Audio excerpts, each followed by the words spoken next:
What's going on, people? Welcome back to the channel. In today's fundamentals video, we are going over the cross collar choke from closed guard bottom. Let's get into it.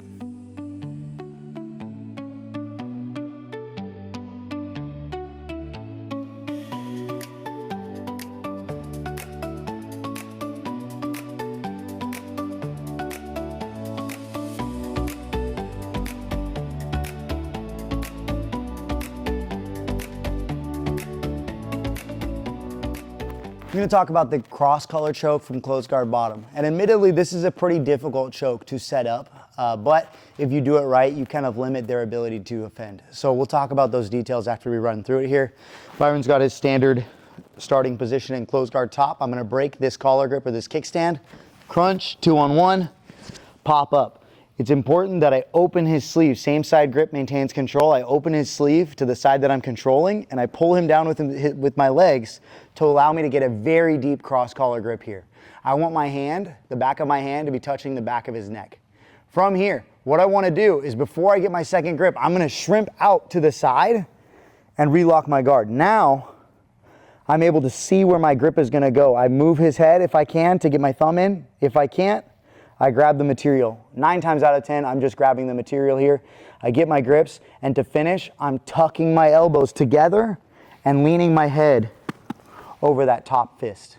When I go for the cross collar choke, the setup is the most important part of this, because if I just, get my grip and we're square on like this, Byron, when we're square, he doesn't need to post his hand, he doesn't need to change his base, and if I go for my second grip, he covers his grip, he covers his neck, pinches his chin to his chest. It makes it really hard to set this up. It's also, even if I'm controlling here, it's also very difficult with him knowing what I'm trying to do to shrimp to the side and loop over his head.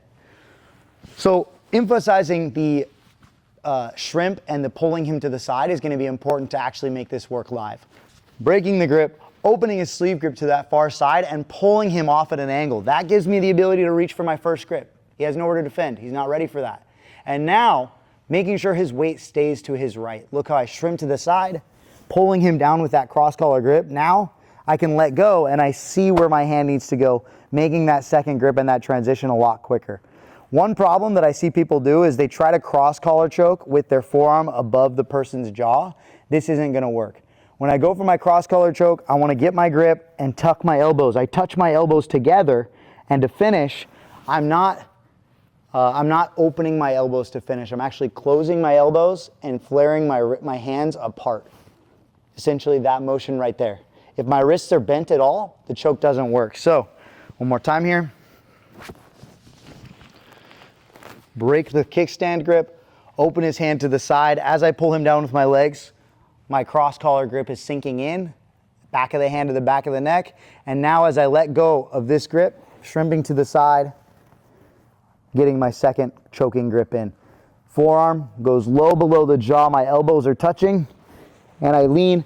One thing that's important to note is when I finish a cross collar choke, whether it's in closed guard or mount or half guard, my head always leans over the top arm to make it harder for him to close that or make that space and defend the choke.